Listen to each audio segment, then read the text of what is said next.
Buenas noches amigos, muy buenas noches Marvin. Este es el primer programa de Somos el Combo en Televisión Más TV. Estamos muy contentos porque este es un nuevo reto, es una nueva oportunidad para que el contenido periodístico de calidad llegue a ustedes, llegue a más personas. Estamos muy contentos por estos. Marvin, buenas noches, ¿cómo estás? ¿Cómo te sentís? Pues un poco nervioso, Sonny, pero la verdad que contento de esta nueva aventura.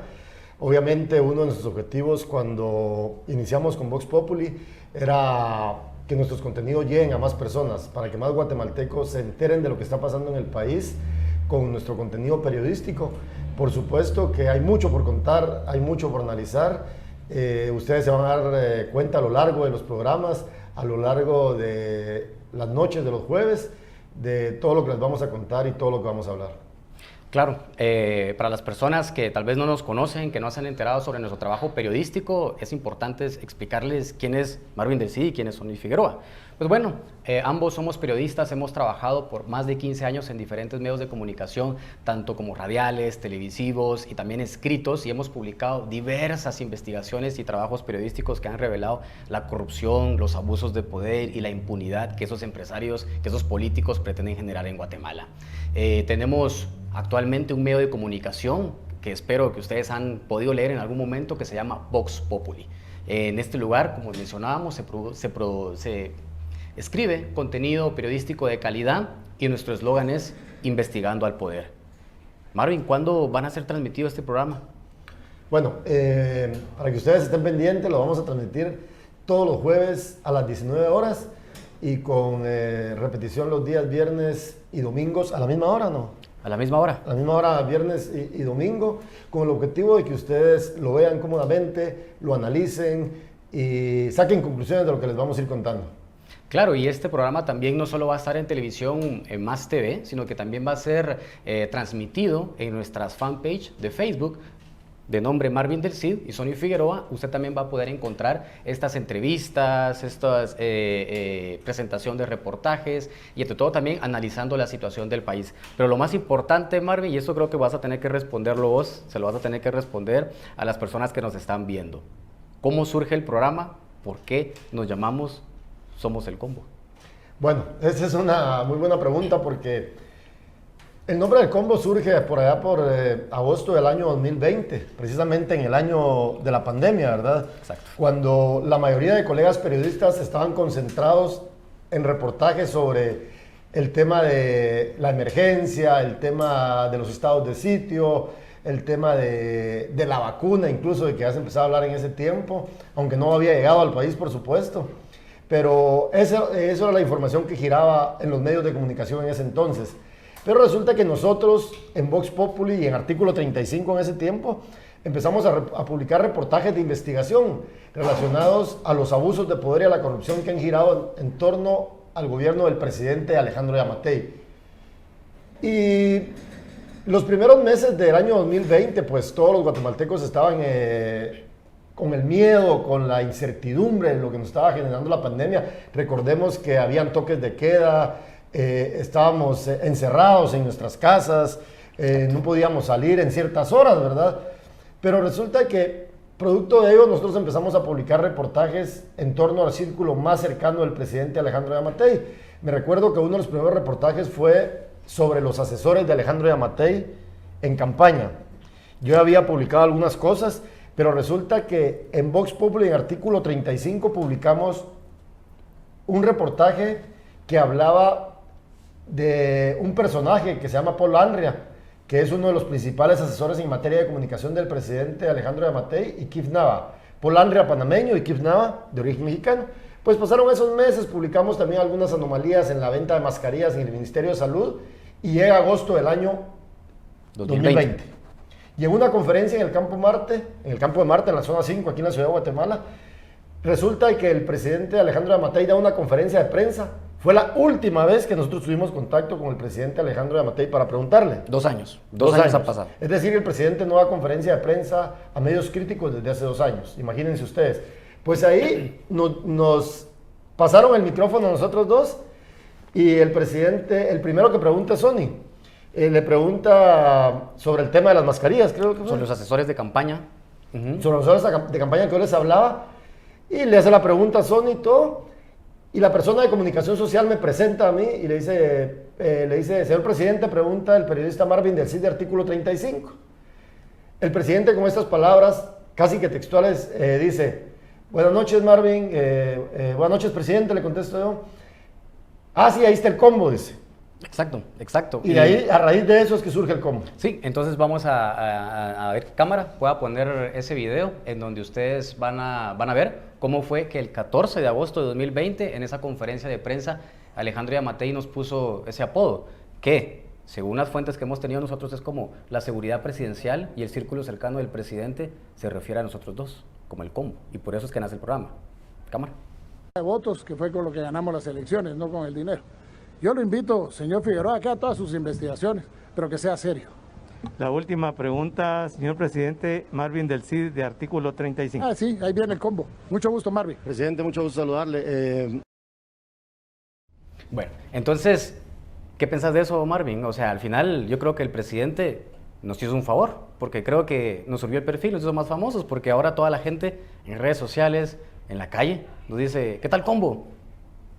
Claro, y es que fíjense ustedes que es una cosa bien interesante porque nosotros salimos a la calle en algunas partes de la ciudad y nos gritan, ahí va el combo. E incluso mucha gente que reconoce la labor periodística a veces se toma fotos con nosotros, ¿verdad? Es una cosa que uno dice, ni que yo fuera un personaje tan famoso. No es eso, ¿verdad? Sino que finalmente yo creo que la gente lo que quiere es conocer qué es lo que está pasando en el país, ¿verdad? Y cuando el presidente nos llamó de esa manera, lo que hizo fue finalmente que la gente también nos conociera así. Incluso en redes sociales nosotros publicamos investigaciones periodísticas por lo general el día jueves. Exacto. Dependiendo del tema de investigación. Y hoy precisamente publicamos un tema del que les vamos a hablar más adelante en el programa. Y se llama Jueves del Combo. ¿Por qué Jueves del Combo? Porque con el hashtag en redes sociales ustedes miran ahí y ahí van a ir viendo muchas de las investigaciones, muchos de los temas que hay en nuestra página web, que es voxpopuliwate.com. Entonces el tema del combo, lejos de perjudicarnos, pues mucha gente nos conoce de esa forma. Obviamente, pues a nadie le gusta que le pongan apodos, ¿verdad, Sony? Claro. Pero pues el presidente lo vio, no sé si como una forma despectiva, no sé si por burlarse de nosotros, pero ahí está, señor presidente. Ojalá que se viene el programa para que se dé cuenta de que el combo está aquí. Por supuesto, así es. Esperamos que el presidente esté viendo este programa o empiece a verlo, para que en el que se dé cuenta usted de la corrupción de su gobierno y suya que vamos a estar publicando en este programa. Y pues bueno, partiendo de todo eso, ¿no? El contenido del programa. ¿Qué va a ser el contenido del programa? Van a ser entrevistas, van a ser presentación de investigaciones y también hablando de temas coyunturales, como el que vamos a estar hablando en el tercer bloque de este programa.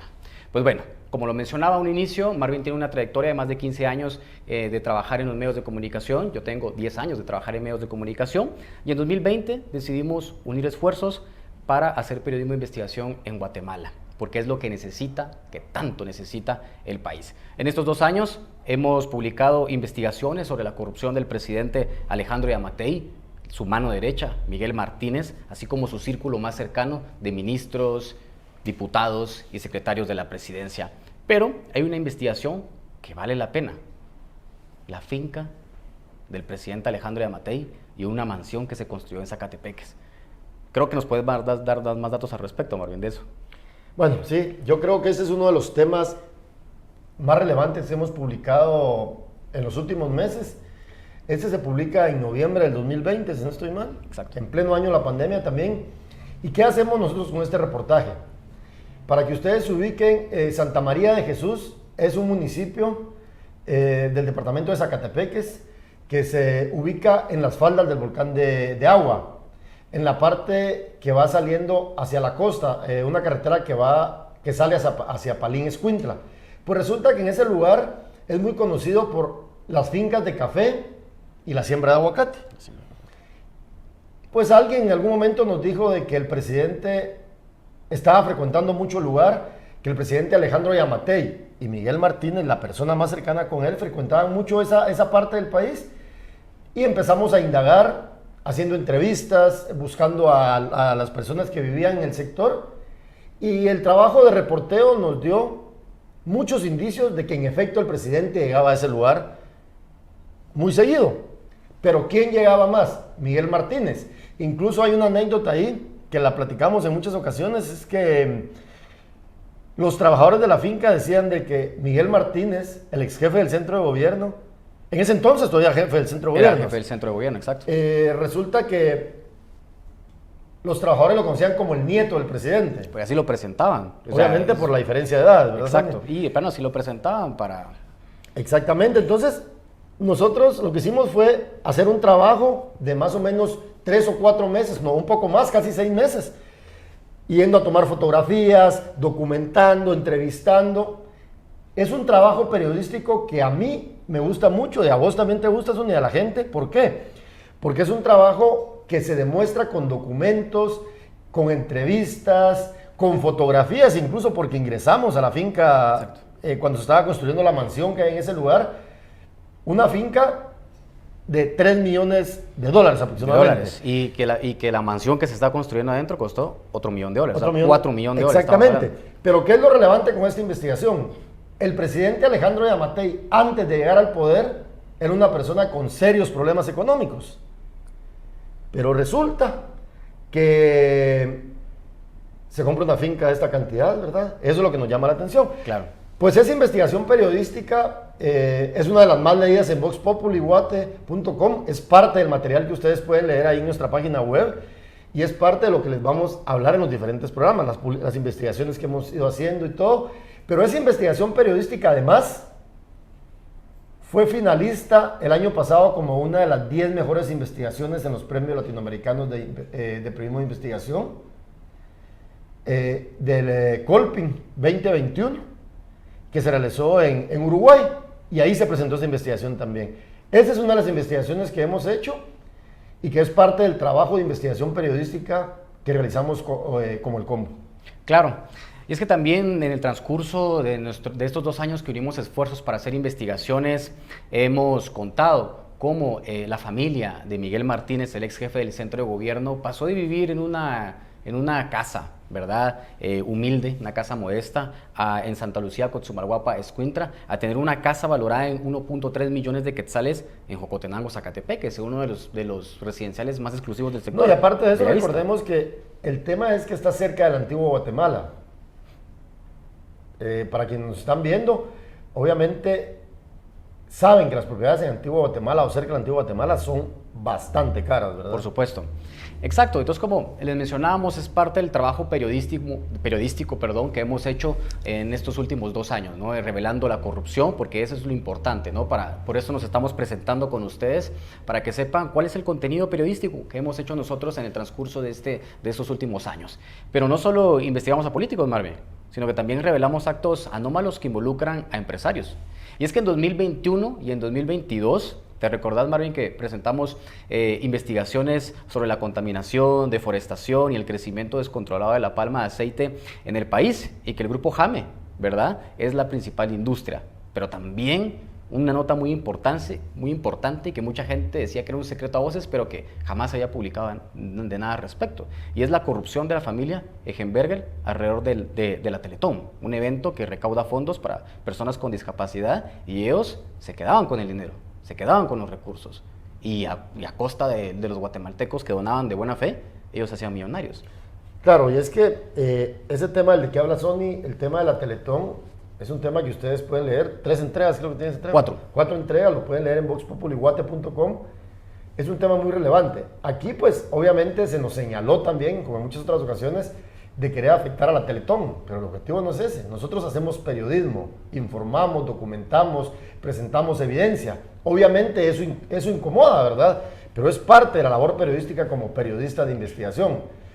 Entonces, como lo decimos siempre, ¿verdad? No es nada personal, simplemente es trabajo periodístico del que se necesita muchísimo en Guatemala. Por supuesto. Y es que mucho del trabajo que hemos presentado nosotros en nuestro medio de comunicación Vox Populi también nos ha traído consecuencias, ¿verdad? Porque el eslogan es investigando al poder, pero investigar al poder tiene consecuencias. Y parte de esas consecuencias es que Marvin y yo hemos sido denunciados ante el Ministerio Público por la mamá y la hermana de Miguel Martínez y también por la encargada de comunicación del Congreso de la República, Jocelyn Fernanda Mérida Solano, luego de que publicamos investigaciones de cómo ella había utilizado los fondos y a los trabajadores del área de comunicación del Congreso para crear campañas en contra del Procurador de los Derechos Humanos y diputados de oposición. Entonces, presentar esas investigaciones, esa del Congreso y del enriquecimiento de la familia de Miguel Martínez, nos representó que se nos presentara una denuncia utilizando la ley contra el femicidio y otras formas de violencia contra la mujer. Las personas decían que las afectábamos psicológicamente, porque cuando salían a la calle les decían corruptas. Sí, pero finalmente eso no es culpa de nosotros. Eso no es culpa de nosotros, por supuesto, pero ellas, en el afán de afectar nuestro trabajo periodístico y garantizar de que ya no se publicara nada de estas personas para generar impunidad, es que presentaban estas denuncias utilizando la ley contra el femicidio. Pero también hay algo muy importante, Marvin, y tal vez de eso puedes hablar vos, en el tema de qué pasó en 2020, septiembre, cuando presentamos un texto llamado Los rostros y perfiles del centro de gobierno. ¿Qué pasa 2 días después? Bueno, ustedes se recordarán que había una comisión en el gobierno que se llamaba Comisión Presidencial Centro de Gobierno. ¿Quién la dirigía? Luis Miguel Martínez Morales. Esta persona de la que se habla muchísimo, una persona que incluso ya anda haciendo campaña política porque pretende ser diputado al Congreso de la República. Pues esta persona, dirigiendo la comisión, contrató a sus amigos, conocidos, también logró que uno de sus mejores amigos fuera ubicado como agregado cultural de Guatemala en España. ¿Y por qué? Por la influencia que ejerce alrededor del presidente Alejandro Yamatei. Pues nosotros publicamos un reportaje sobre los perfiles y los rostros del centro de gobierno. ¿Fue en agosto o en septiembre? 9 de septiembre. El 9 de septiembre.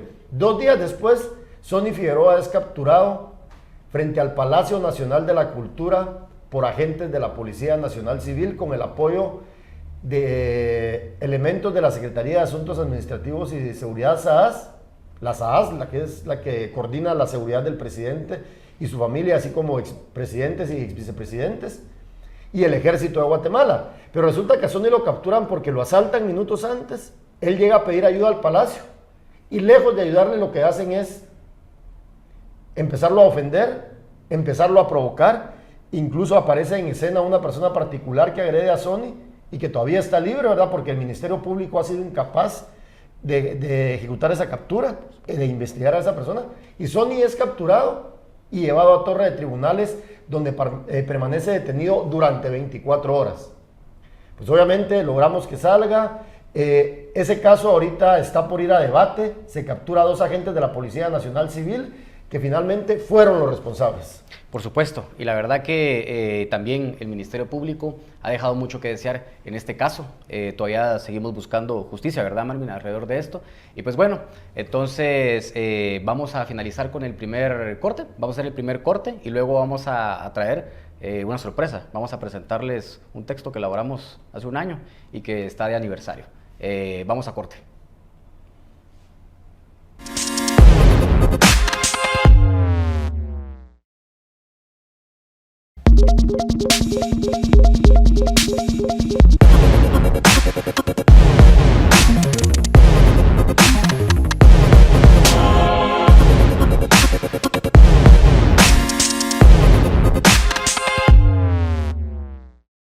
Gracias amigos por continuar en la sintonía de Somos el Combo en Televisión Más TV. En el primer bloque nos presentamos y explicamos que este programa será para abordar temas de coyuntura, explicar investigaciones periodísticas y también realizar entrevistas. Este programa será siendo transmitido todos los jueves a las 7 de la noche con sus diferentes repeticiones. Pero bueno, viene lo más importante, la presentación de una joya, la presentación de nuestro bebé, ¿verdad, Marvin?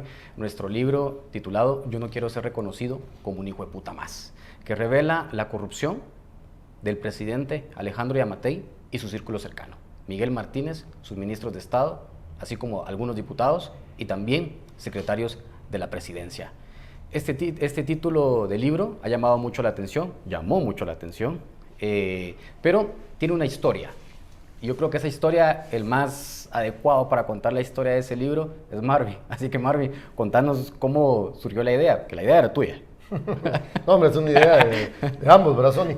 Yo creo que este librito, para que lo vean ahí en pantalla, refleja, digamos, lo que yo había querido hacer como periodista durante varios años, pero que lamentablemente no había encontrado el apoyo en los diferentes medios de comunicación en donde había trabajado. Pero resulta que cuando empezamos a publicar todos estos textos y todo, muchos de ellos giraban en torno al círculo cercano al presidente Alejandro Yamatei. Por supuesto. Teníamos más de 30 investigaciones publicadas entre el año principios del 2020 y parte del 2021. Entonces, le digo a Sony, hay que plasmar algunas investigaciones en un texto periodístico, en un texto, en un libro. ¿Y por qué? Porque obviamente, si bien todos estos textos se encontraban en nuestra página web, consideramos que era relevante e importante que la gente los tuviera en papel. ¿Por qué? Porque es cierto que ha cambiado el mundo, porque mucha gente se informa a través de redes sociales, a través de páginas web, porque el periodismo también ha cambiado mucho, ¿verdad? Quienes venimos de la escuela de hacer periodismo tradicional, con los medios digitales hemos logrado penetrar en muchos lugares. Por supuesto. ¿Por qué? Porque hay mucha mayor libertad. Ya no dependemos de los grandes medios para dar a conocer contenidos. Y precisamente queríamos que esto quedara plasmado en papel y que quedara para la historia del país. Para que las presentes y las futuras generaciones conozcan qué es lo que está sucediendo en este gobierno. Obviamente, cosas que no les interesa a los políticos que salgan a luz pública. Pero la idea es de que el libro se lea. Y entonces, Sony lo decía, es un título muy sugerente. ¿Por qué? Porque yo no quiero ser reconocido como un hijo de puta más, que para algunos podrá parecer chocante, pero no es una frase de nosotros. No, no es de nosotros. Es una frase que el propio presidente la dijo.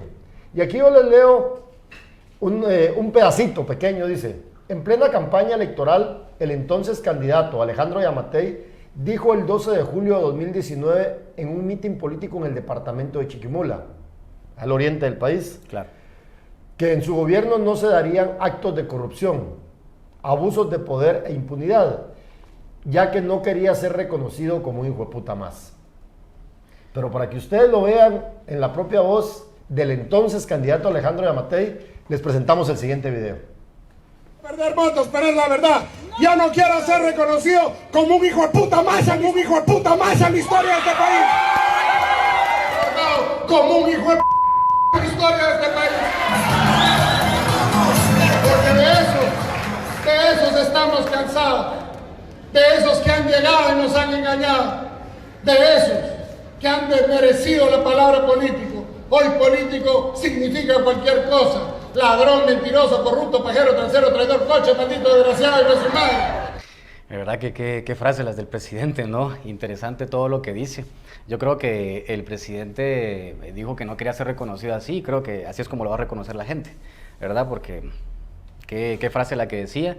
Y no, de hecho muchos guatemaltecos en la Plaza de la Constitución, en las diversas manifestaciones, Marvin, sobre el que han protestado por el presidente y todo esto, así es como se refieren a él en la Plaza de la Constitución, como un hijo de puta más, haciendo alusión al libro y a la frase que él mencionaba. Claro. Entonces, centrándonos en el libro, decías que son 30 investigaciones que nosotros decíamos, tenemos 30 investigaciones de corrupción. ¿Dónde cabe tanto en el papel? ¿Dónde ¿verdad? cabe tanto en el papel? Entonces fue como tomamos la decisión de decir, empecemos a revisar qué investigaciones podemos incluir en este documento, en este libro. Y resulta que nos topamos que la mitad de las investigaciones, 15 era de la corrupción del presidente y de su círculo cercano. Entonces nosotros dijimos, el libro se tiene que enfocar sobre la corrupción de Alejandro Yamatei, porque no hay de otra. Entonces, son 15 investigaciones periodísticas, todas publicadas ya en Vox Populi, pero lo importante era que estuviesen en el papel, para la memoria histórica, como decía Marvin. ¿Con qué investigación empieza el libro? Con la finca del presidente, y con esa mansión que se construyó en Santa María de Jesús, Zacatepeques. Que ya les habíamos hablado un poquito anteriormente, Exacto, ¿verdad? ya les habíamos Pero hablado. de repente contás algunos otros detalles para Sí. que la gente... ¿Qué tiene esta propiedad? Bueno, esta propiedad pertenecía a los primos de Alejandro Yamatei, a los primos de apellido Falla González. Ellos se la venden a Yamatei cuando habían pasado 2 meses de que asumiera la presidencia. Se la vendieron por 20 millones de quetzales. ¿De dónde sacó el dinero el presidente? Ni idea. De hecho, ni lo ha explicado. Ni lo ha porque explicado. La única vez que lo hizo fue en el Palacio. Una pregunta. Una pregunta. Que ni siquiera nos dejaron preguntar, sino que en un papel alguien de la Secretaría de Comunicación le dice: presidente, pregunta a Marvin del Cid para que le explique sobre su finca en Santa María de Jesús. Yo no tengo ninguna finca. Se paró y se fue. Y se fue. Como siempre ha sido él, ¿verdad? Esa es su actitud que cuando se le cuestiona sale huyendo. Pero en fin, entonces el presidente compra esta finca en 20 millones de quetzales y después empieza a construir una mansión adentro, de madera, toda de madera. Tenían más de 50 trabajadores, entre carpinteros, herreros, electricistas, el día que entramos a esa finca, que nos dio permiso un trabajador para que quede claro. Entonces, entramos y esta finca tenía un establo, una caballeriza, tenía piscina, tenía casa para las visitas, tenía un helipuerto. Imagínense ustedes la plata que derrochó Alejandro Yamatei en esa Y propiedad. de hecho, fíjate, Sonny, que queda algo bien relevante, porque las diversas fuentes, ya en la actualidad, casi después de año y medio que se publicó esa finca, en ese lugar siguen hacen fiestas. Hacen ¿verdad? fiestas. Hacen reuniones, a ver cuándo nos invitan a una, ¿verdad? Para ir a documentar quiénes llegan. No porque queramos que nos inviten, ¿verdad? Simplemente porque queremos ir a ver qué es lo que hay ahí. Por supuesto. ¿Y quiénes llegan? Esas excentricidades que deben de tener ellos, ¿verdad? Estos lujos que el presidente debe tener en ese lugar. Y pues bueno, eso es parte de la finca en donde llegan los carros constantemente de funcionarios, diputados, ministros de Estado, etc. Entonces, este libro empieza precisamente con esa investigación. Y después se va a otra investigación, las propiedades que compró la familia de Miguel Martínez. ¿Por qué sigue esa? Porque todo ocurre en Antigua Guatemala, en Zacatepeques. ¿Por qué? Porque todo queda en familia, ¿verdad? Y cerca. Todo queda en cercanía. Antigua Guatemala, Jocotenango, Santa María de Jesús. Entonces todo queda en Zacatepeques. Y así van más contenido periodístico que va en este libro. Pero hay una investigación que tal vez Marvin ahí nos puede explicar. Hay un texto que habla sobre cómo los asesores de campaña de Alejandro Yamatei, ellos mismos exponen cómo manipularon la ley electoral y de partidos políticos para posicionar a Yamatei en las elecciones de 2019. Estas estrategias que ellos utilizaron, ¿verdad? Cómo manipularon la ley y obviamente todo en la ilegalidad. Por supuesto, página 97 del libro, ahí está ese reportaje, se llama Polandria y Kif Nava revelaron cómo ellos y el partido Vamos manipularon la ley electoral. ¿Qué es lo que nosotros documentamos ahí? A través de videos que editamos y que ellos lo hicieron públicamente en una actividad en México, en un foro sobre temas políticos. No me recuerdo ahorita exactamente el nombre. Son estrategas políticos Estrategas que llegan a políticos. presumir sus estrategias, ¿verdad? Y ahí, Paul Andria, el panameño Paul Andria, y Kif Nava, mexicano, ambos asesores de la presidencia del presidente Alejandro Yamatei, revelan cómo violaron la ley electoral. ¿Y de qué forma? Por ejemplo, publicitando, haciendo propaganda del partido Vamos en ese entonces en redes sociales, lo cual estaba prohibido, por la ley electoral y de partidos políticos. Bueno, está prohibido todavía. Está prohibido. Entonces, ¿qué sucede? Ellos en esta actividad lo dicen con su propia voz. De esta forma violamos la ley, no violamos la ley electoral, sino que le tuvimos que buscar una forma. Como todo estaba prohibido, dicen ellos, tuvimos que buscar una forma para darle la vuelta a eso. ¿Y qué es eso? Nada más. Y simplemente que violar la ley. Claro. Y ahí lo cuentan ellos de su propia, Por supuesto. con su propia voz, ¿verdad? Una estrategia fue crear un noticiero falso. Exactamente. Un noticiero falso en Facebook que se transmitía, ellos le pagaban publicidad y ellos mismos lo explica, de que la primera noticia era de otro país de Centroamérica y después metían 3, 4 noticias de Yamatei y cerraban con otra noticia de Centroamérica, con el objetivo de que no se dieran color, dicen ellos, de verdad, ante el Tribunal Supremo Electoral, que era un noticiero de Alejandro Yamatei, pagado por Alejandro Yamatei para promocionar su imagen, pero ellos lo hacían creando un noticiero falso, con una página web falsa y todo falso. Y es que fíjate que hay una cosa bien relevante.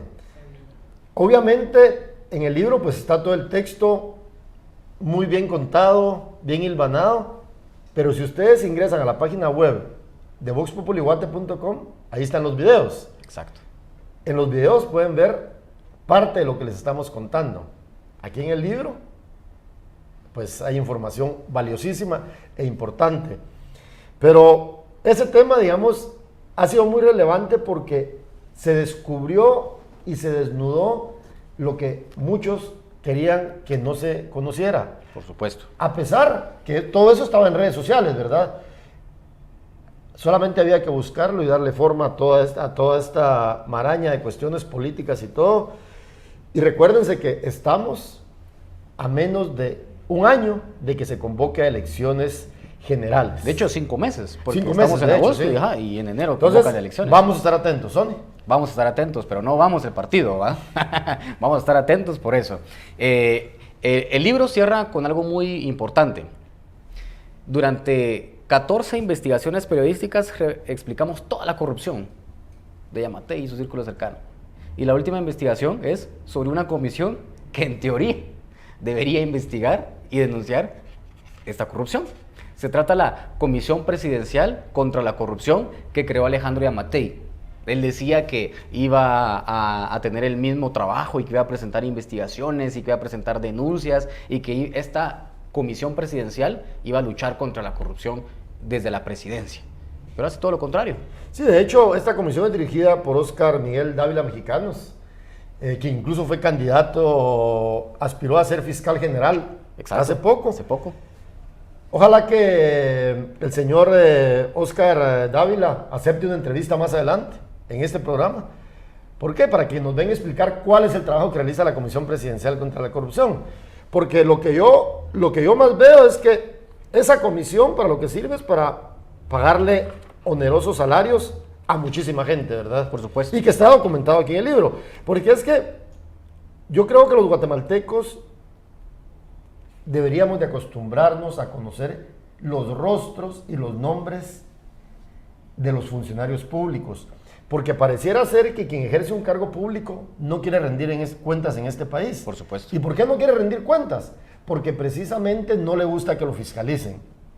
Yo se lo decía a un funcionario hoy en la mañana de este jueves, que hablé con él en la mañana, un viceministro.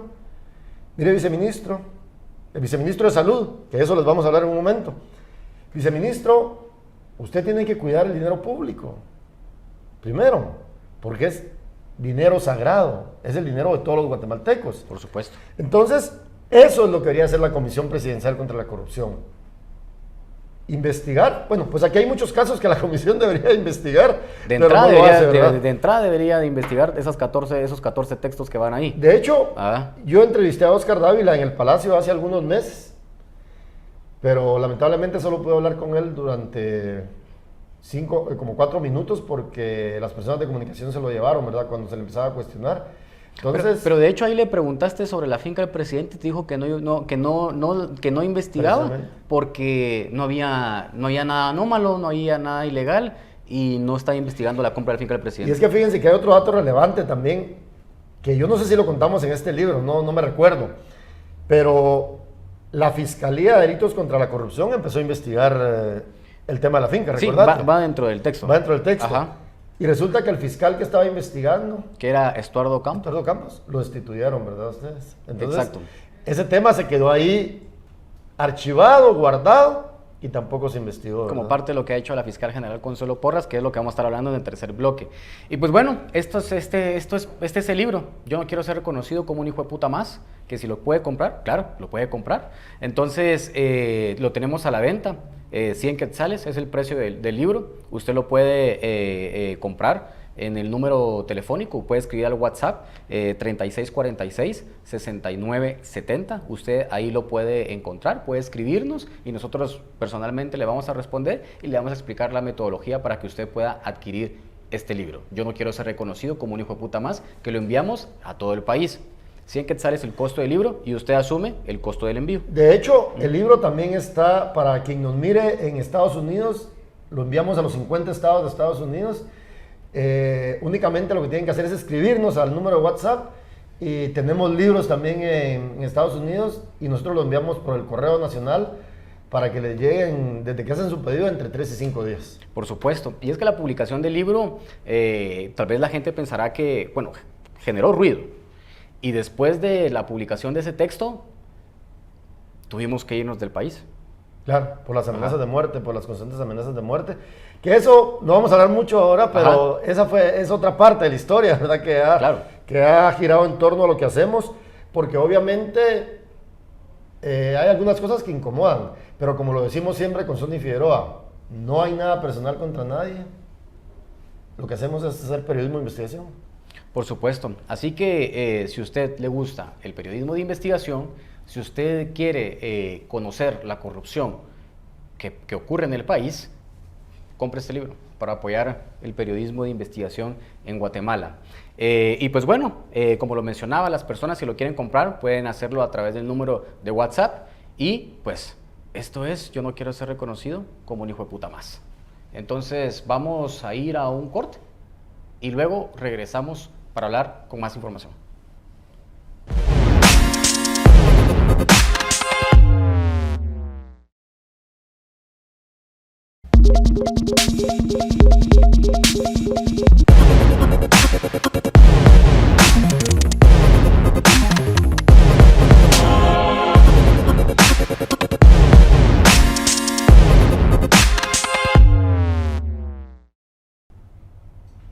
Gracias por continuar viendo el programa Somos el Combo. Mi nombre es Marvin del Cid y mi colega Sonny Figueroa, que se encuentra aquí presente conmigo. Hemos estado hablando a lo largo de este programa sobre el trabajo periodístico que realizamos, sobre este nuevo programa en Más TV, Somos el Combo, donde estaremos analizando las diferentes investigaciones que hacemos, entrevistas. Pero en esta parte les queremos hablar sobre los ataques a la prensa y los asedios que se han dado en los últimos meses. Que no son nuevos, los ataques a periodistas, a colegas, de los que incluso nosotros hemos sido víctimas en más de una ocasión, han ido a aumento en los últimos meses. De hecho, el año pasado, en mayo, presentamos junto a las colegas Evelyn Blanc y Ana Carolina Alpírez un documento que se llama Guatemala, el Estado contra la prensa y la libertad de expresión, que es un documento que también se puede descargar en línea, en el cual damos a conocer cómo el Estado de Guatemala en los últimos 3 gobiernos ha tomado medidas de acoso y represalia en contra de periodistas. Me refiero a los gobiernos de Jimmy Morales y al gobierno de Otto Pérez Molina. Y precisamente este gobierno es el que ha hecho muchas cosas para afectar el trabajo periodístico. Pero uno de los casos más graves se dio el pasado 29 de julio. Ustedes lo recordarán. Hoy es jueves. Eso ocurrió apenas el viernes de la semana pasada, en horas de la noche. Bueno, inició en la tarde, porque la casa de José Rubén Zamora, el director y presidente de Diario El Periódico, no, presidente creo que es en este caso, fue capturado en su casa en la zona 12 al sur de la ciudad de Guatemala. ¿Qué sucedió? La Policía Nacional Civil, incluso con perros antidrogas, Exacto. llegó a la casa de José Rubén Zamora con muchos agentes. ¿Y qué hicieron? Ingresar a la casa de José Rubén Zamora por las paredes y llegaron hasta la cocina. Imagínense ustedes, como que se estaban capturando a un líder de alguna estructura criminal, ¿verdad? Y durante varias horas hubo una incertidumbre. ¿Y por qué? Porque no se decía claramente qué era lo que estaba pasando con José Rubén. Habían rumores de que había orden de captura, que no había orden de captura, una incertidumbre bien fuerte y que afectó incluso a la familia. Pero no solo fue la casa de José Rubén Zamora, también las instalaciones del periódico fueron sitiadas por la Policía Nacional Civil y el Ministerio Público y el tema del allanamiento duró más de 12 horas en las instalaciones del periódico. Una cuestión grave, ¿por qué? Porque la movilidad de agentes de policía fue bastante impresionante. Desproporcionada. Desproporcionada, por supuesto. Esas cosas que uno no entiende en este país. Yo trabajé con José Rubén Zamora en el periódico varios años, y lo que menos tiene José Rubén es ser agresivo, ¿verdad? Es un tiempo bien calmado. Pero durante esas horas de incertidumbre no se decía qué estaba pasando. Simple y sencillamente a José Rubén Zamora lo tenían en su casa con un allanamiento y todo. Un allanamiento que, como les decía, la policía ingresa por el techo, por las paredes, ¿verdad?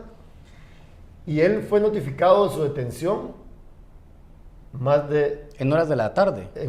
No, de hecho en la noche. Fue en horas de la tarde y fueron 2 horas después de que empieza el allanamiento. Y a pesar que ha sido notificado en horas de la tarde, pasa toda la noche en la casa, rodeado de agentes policiales y fiscales del Ministerio Público, quienes le quitaron su teléfono a él y a su esposa, y amenazaban a los familiares de José Rubén Zamora con también detenerlos por si querían grabar los abusos que estaba cometiendo el Ministerio Público y la Policía Nacional Civil. Entonces, lo mismo ocurre en las instalaciones del periódico. Los 30 trabajadores que estaban ahí quedaron retenidos. Unos necesitaban medicamentos, no podían tomar su medicamento que estaba en su casa porque estaban retenidos. Fueron retenidos por más de 12 horas, como dice Marvin. Unos allanamientos totalmente desproporcionados.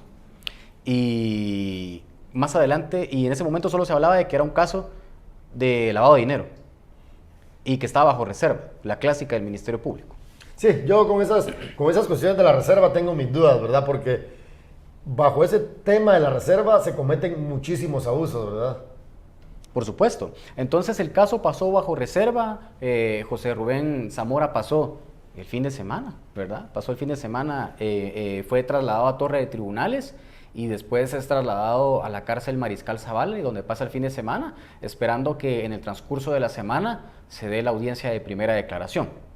Se da la audiencia de primera declaración después de haberse suspendido en una primera vez, en un intento. Y se suspende porque hay una cosa bien rara ahí, porque supuestamente se descompone el carro del sistema penitenciario. Imagínense ustedes, llegaron más, no sé cuántas patrullas, no me recuerdo, pero llegaron muchísimas patrullas a la casa de José Rubén. A la sede del periódico. A la sede del periódico, y no había patrullas o vehículos del sistema penitenciario para trasladarlo. El día de esa audiencia. Esas cosas son las que molestan, porque son humillantes al final de cuentas. Me recuerdo que en una amenaza que te hacían a vos, Sony, por redes sociales, que te decía alguien que ibas a rogar hasta por comida, ¿verdad? ¿Por qué? Porque todo esto que le pasa a José Rubén Zamora también tiene que ver mucho con el tema de los famosos net center, ¿verdad? De lo que no vamos a hablar hoy, pero eso lo vamos a abordar en un próximo programa. Pero finalmente empieza la audiencia de primera declaración, ¿cuándo? ¿Ayer? Sí, fue ayer la audiencia de primera declaración. La Fiscalía Especial contra la Impunidad es la fiscalía que lleva el caso contra José Rubén Zamora, una fiscalía que está a cargo de Rafael Curruchiche, que ya en unos segundos vamos a hablar quién es este personaje. Señala a José Rubén Zamora de haber recibido, de solicitar 200,000 quetzales a un exdirectivo del Banco de los Trabajadores, a cambio de no publicar o no involucrarlo en un trabajo periodístico. En resumidas cuentas, ese es el gran caso que tiene la Fiscalía. Habría que esperar qué pasa, ¿verdad? Y de momento se conoce que solo tiene la declaración de este exdirectivo, que no tienen más evidencia, de momento. Hay que y esperar. que solo tienen esta declaración. Entonces, con lo que se conoce actualmente, la Fiscalía solo tiene la declaración de una persona, que dice que le entregó ese dinero a José Rubén Pues Zamora. obviamente aquí el Ministerio Público tiene que demostrarlo, ¿verdad? Por supuesto. Porque de lo contrario estaríamos ante un grave abuso, no solo contra la libertad de expresión, sino contra la libertad de prensa, porque tiene que ver con eso, aunque digan que no, ¿verdad? Por supuesto. Pero ojalá que el Ministerio Público haga bien su trabajo. Por supuesto. Que eso es lo importante, que haga bien su trabajo. Pero hablemos también de un poco de Rafael Curruchiche, esta persona que está a cargo de la FESI, esta persona que está siendo fuertemente cuestionada, no ahora, sino antes, por los casos abiertos en contra de ex fiscales, de ex jueces y ahora periodistas. Rafael Curruchiche tiene una carrera de años en el Ministerio Público. Fue jefe de la Fiscalía de Delitos Electorales, en donde tuvo, porque no lo hizo, tuvo que investigar al partido Vamos por esas cantidades millonarias de quetzales que no reportó ante el Tribunal Supremo Electoral por la contratación de esos más de 20 asesores extranjeros. No me recordaba ese caso, yo creo que y no lo hizo. Muy importante. Y no lo hizo, siendo el jefe de esa fiscalía, no los Pero investigó. recuerde que no solo es el partido Vamos, ¿verdad? Hay denuncias en contra de otros partidos que no reportaron sus gastos completos al Tribunal Supremo Electoral. Y a pesar de que Rafael Curruchiche dirigía esa fiscalía, no vimos ninguna investigación o avance en financiamiento ilícito de partidos políticos. Por supuesto. ¿Verdad? Y que no es solo un partido político. Por ¿verdad? supuesto. Entonces, luego de que la fiscal general Consuelo Porras destituye a Juan Francisco Sandoval como jefe de la FESI, ¿a quién nombra? A Rafael Curruchiche. Una persona que desde que estaba en esa Fiscalía de Delitos Electorales sabíamos que protegía al partido Vamos y al presidente Alejandro Yamatei. Entonces, lo nombra, ¿y qué es lo que procede? Rafael Curruchiche empieza a presentar denuncias penales en contra de exfiscales que habían empezado investigaciones contra el presidente. Presenta una denuncia penal también en contra de la ex jueza Erika Ifán, porque ella tenía el testimonio de una persona que señalaba al presidente en un caso de corrupción. Entonces vamos al hecho de que también el jefe de la FESI ha empezado a perseguir judicialmente a las personas críticas del presidente Alejandro Yamatei. Pasó con fiscales, pasó con jueces y ahora la prensa. Entonces, y lo interesante de todo esto es de que Rafael Curruchiche acaba de ser agregado por el Departamento de Estado de Estados Unidos en la lista Angel, ¿verdad? De personas que fomentan la corrupción en Guatemala. Recordemos que la lista Angel es un listado que surgió hace algunos años en Estados Unidos con el objetivo de señalar actores corruptos en Centroamérica, ¿verdad?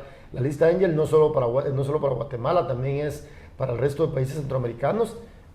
Y en ese listado en el más reciente aparecieron funcionarios y empresarios, porque no solo es de políticos, hay empresarios también ahí, y empresarios muy prominentes de El Salvador, de Guatemala y de Honduras. Entonces, Rafael Curruchiche aparece en ese listado. No lo decimos nosotros, no lo dice la prensa nacional, lo dice el Departamento de Estado de Estados Unidos. Sus evidencias tendrán para hacerlo, ¿verdad? Por supuesto. Ellos tendrán información al respecto. Pero partiendo de todo eso, Marvin, ¿cómo ves el tema? ¿Este es un mensaje que se le envía a la prensa en Guatemala? ¿Este es un mensaje que se le envía a los periodistas, a los medios de comunicación críticos de la gestión de Alejandro Yamatei? ¿Quién? Él reeligió a Consuelo Porras para 5 años más a cargo del Ministerio Público. No, pues obviamente esto es una cuestión grave porque, sin ir muy lejos, el caso de nosotros dos, por ejemplo, con las 2 denuncias con la ley de femicidios presentadas en mayo del año 2021, donde se nos señala de violencia psicológica contra la mujer. Una cosa bien delicada, ¿verdad? Porque te ponen en un listado ahí como agresor de mujeres y que finalmente eso te trae problemas. Pero son cosas que hace el poder, son cosas que no entendemos porque es una ley para defender precisamente a las mujeres vulnerables ante los abusos, ante la violencia, pero que está siendo mal utilizada. Por supuesto. Ahí radica el problema. También tenemos casos como el del colega Carlos Choc, de Prensa Comunitaria, criminalizado por investigar el tema de la industria extractiva en el norte del país, precisamente en el departamento de Izabal. Está el caso del colega Juan Luis Font, que se encuentra fuera del país. Está el caso de Óscar Clemente Marroquín y Pedro Pablo Marroquín de la Hora, que son señalados constantemente. Ajá. Está el caso de la colega Michelle Mendoza también. Y así les podemos ir señalando a muchos otros periodistas que han sido criminalizados.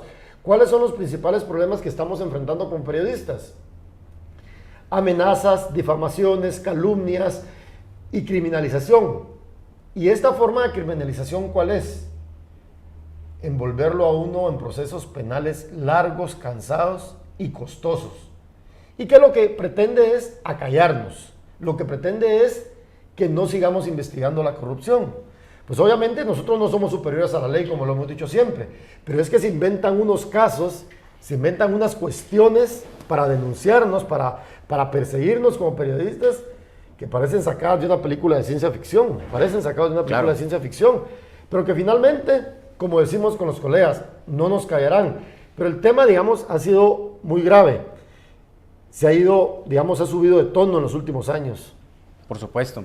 Y ahorita quiero citar unos datos, Marvin, de la Asociación de Periodistas de Guatemala, que señala que desde el inicio del gobierno del presidente Alejandro Yamatei y a la fecha han ocurrido 350 agresiones contra periodistas a nivel nacional. Es uno de los gobiernos que, digamos, ha incrementado mucho las agresiones recientemente.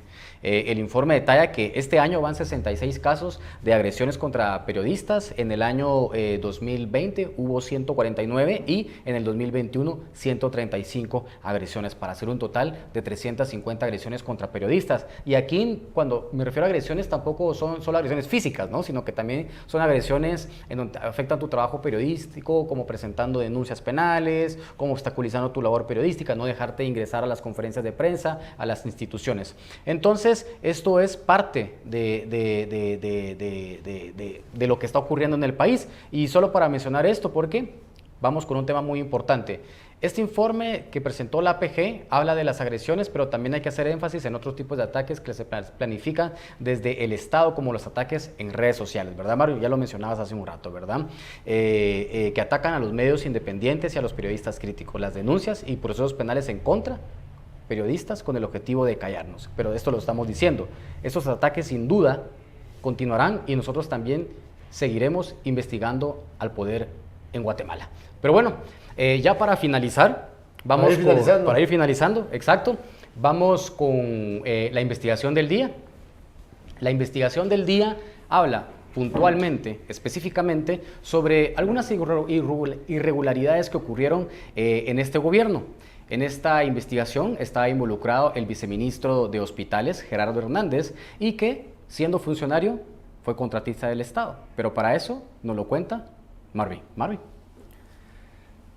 Pues ustedes ven aquí en pantalla la página de Vox Populi, nuestro medio de comunicación digital, al que ustedes pueden ingresar a través de la página voxpopuliguate.com. Y precisamente hoy jueves presentamos nuestra más reciente investigación.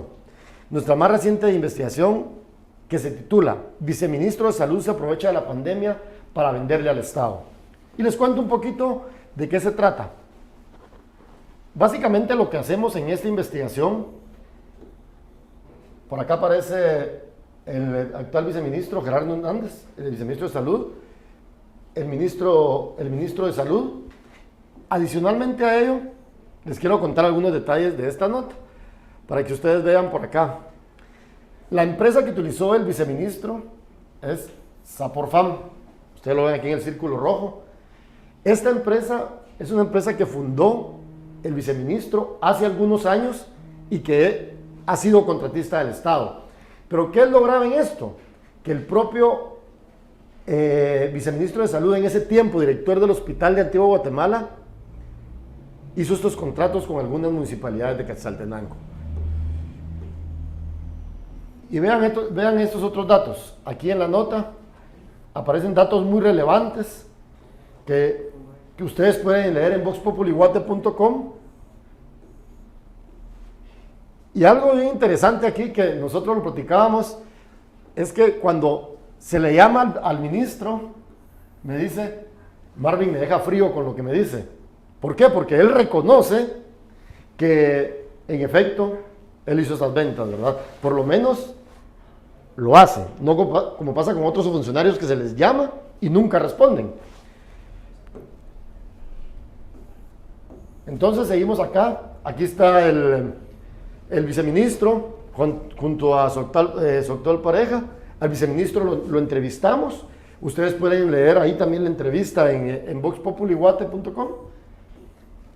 Y así a lo largo de esta investigación presentamos datos interesantes. Y finalizo con esto muy relevante.